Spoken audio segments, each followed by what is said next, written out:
Theistic apologists like to point to things like the principle of sufficient reason to try and argue that there must be a necessary being underlying all of reality.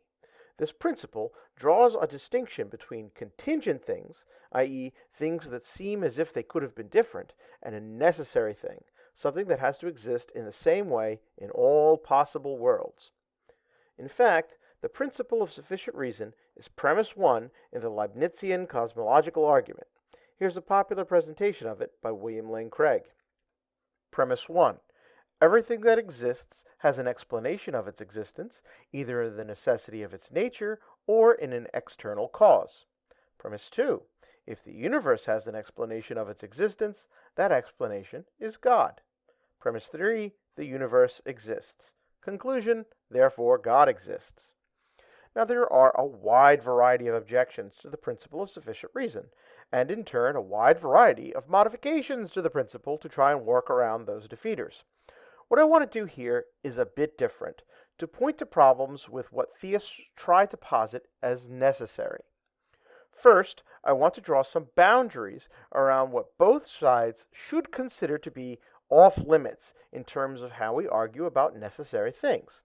It should be considered improper to draw a neat little circle around an entity and a description of its attributes, and then simply say, well, this thing is necessary.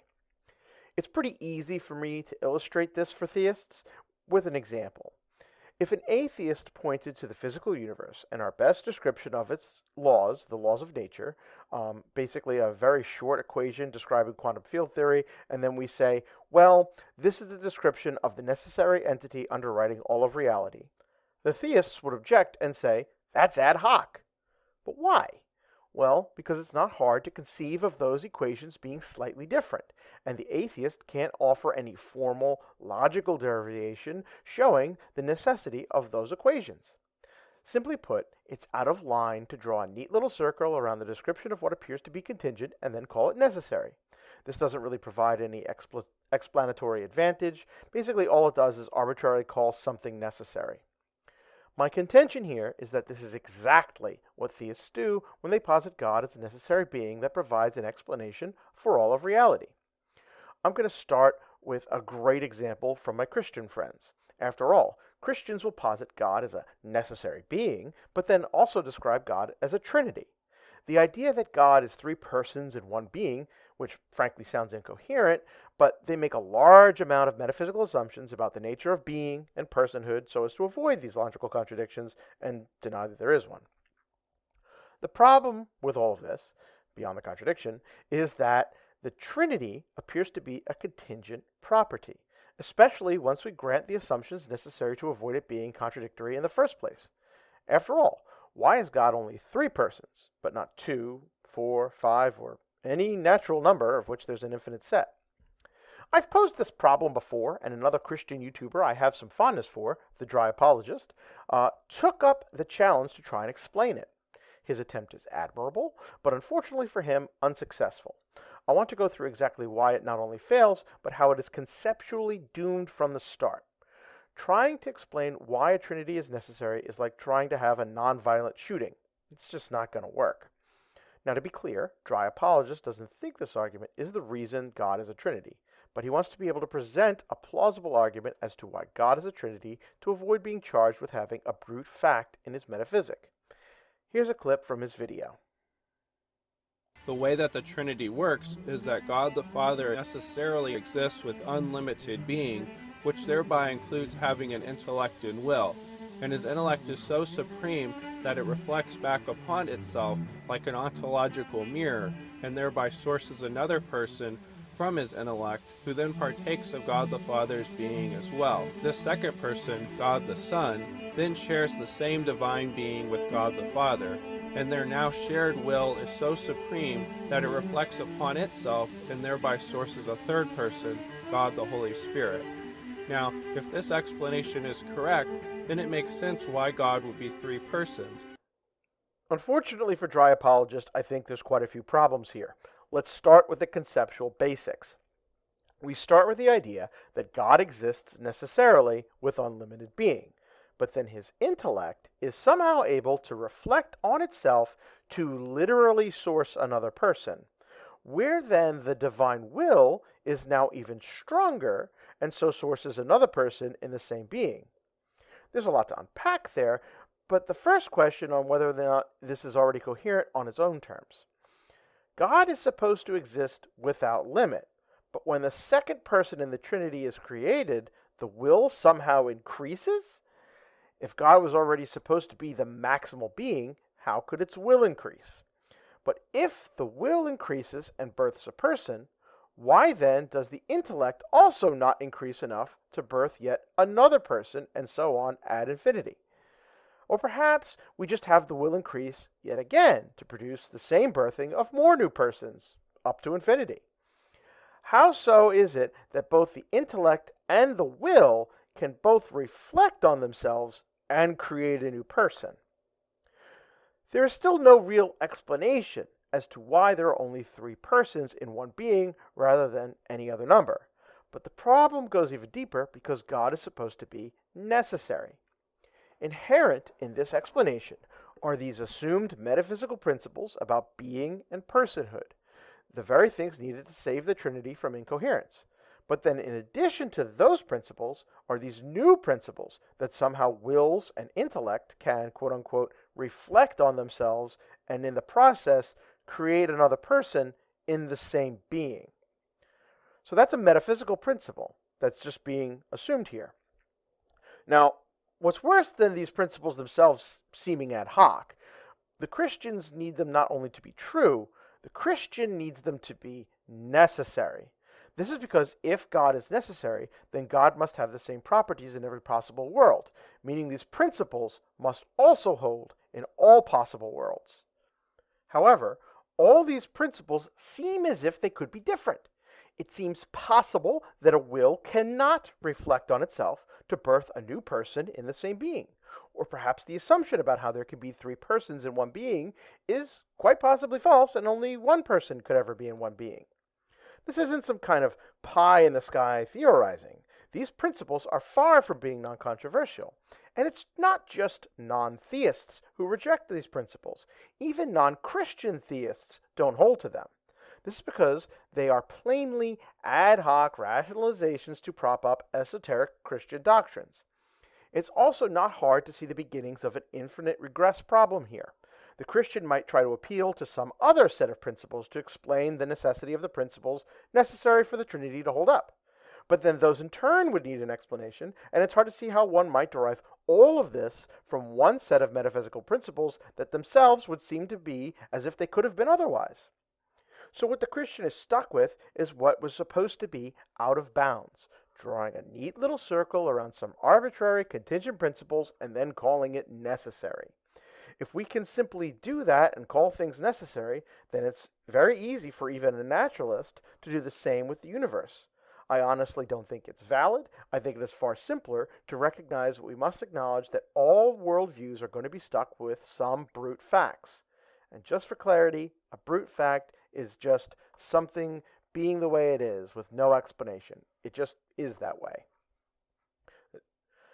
Now, what about non-Christians? Other theists might be nodding along sagely with my argument so far, thinking that they can avoid this problem because they don't believe in a God that is a trinity. But then this issue extends well beyond some weird Christian doctrines and affects a wide variety of theistic views. Take, for example, theists who maintain a form of the moral argument, the idea that if God does not exist, then objective moral values do not exist. Typically, the Euthyphro dilemma forces such theists into the position that goodness is determined by the attributes of God's nature. The idea that God is loving and truthful by nature, among other things, is so that love and truthfulness become morally good.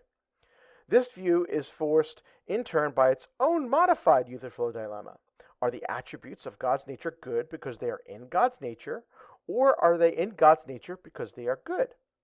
Here, the theist does not have a way to get out of the new dilemma. They are forced either to admit a property being in God's nature is what makes the property good, otherwise goodness must exist apart from God's existence. Now, the problem with this is that maintaining that these properties being good are only good by being in God's nature is that it suddenly makes all the attributes of God's nature into a brute fact. After all, it's not hard to ask, why is God's nature loving rather than hateful, or truthful rather than deceptive? If the theist attempts to give a reason for this, then they are simply giving reasons outside of God's nature for why love and truthfulness are good, and so must give up the moral argument. If they don't, they're left with no explanation as to why God has one set of attributes in his nature rather than their opposites, and so again we are drawing a neat little circle around some contingent properties and then calling them necessary. Now, what about other theistic views? Perhaps there are some theists who are not Christians and who don't hold that goodness cannot exist if God does not exist, who are themselves nodding along sagely with my argument, but they think that they can maintain the contingency argument. Now, there is another fundamental problem for theism that I think has broad applicability in terms of brute facts, namely the idea that God freely chose to create things the way they are. One might ask why God chose to create the universe, or free creatures, or basically picked any of the supposedly contingent things we see around us. If the answer is that God has libertarian free will and simply chose to instantiate any of these contingent things, and that there is no reason necessitating his choice, then all of those choices are brute. This is because if God had a reason that necessitated those choices, then it turns out all of those things we think of as contingent are in fact necessary. In philosophy, this is known as a modal collapse, where literally nothing is contingent and everything is necessary. A theist might reply here, well, that's just what God chose to do, even though he could have chosen otherwise. We simply can't go further than that. Basically, this is an insistence that it is a valid explanation to point to God using libertarian free will to make an arbitrary choice as an ultimate explanation. They might argue, if you were to ask, why did John get chocolate ice cream instead of the vanilla, that we accept it as a perfectly good explanation to say, well, John just prefers chocolate. So why would it not be an explanation to say, well, God just chose to make the world this way, even though he didn't have to? Well, the problem with this is primarily because in this case it offers no real explanation compared to simply accepting the contingent things as brute facts in themselves compared to being just brute facts of God's will. After all, there simply can't be a reason for God to create one contingent thing over the other, because again, if he had a reason, then it would have to have been a necessary reason, and we're back to a modal collapse. This is disanalogous to preferences of humans, where we at least give some reasons for our preferences based on our biology and evolutionary history, all of which seem to be contingent themselves. There's a reason I prefer something that tastes like chocolate rather than something that tastes like whatever rotting meat tastes like. God has none of that, only necessary properties that can't differ in any possible world. So if God has no necessitating reason for his choices, then the various contingent things in existence being the way they are is effectively random, utterly brute among infinite possibilities. The idea of free choice in this way is not functionally different from a random number generator. There is no explanation as to why any given number came out of the generator at any specific call, just as there could be no explanation for why a free agent chose what they did. This is part of the reason why philosophers argue that libertarian free will is incoherent and its existence is doubted. Theists say that in this case of the agent, we accept, well, that's just what the agent chose as an explanation in our daily lives. But if this was truly a libertarian free will choice, then that explanation serves no purpose beyond being able to assign blame, not provide an actual explanation for why one choice was made over others. As such, an atheist is perfectly justified in pointing out that if theists can get away with having these kinds of brute facts in their explanation, why is it that atheists are denied bruteness in their own explanations? I get that theists don't like this and find it unsatisfying, but it's not my fault that brute facts are inescapable on any worldview. That's just the way it is.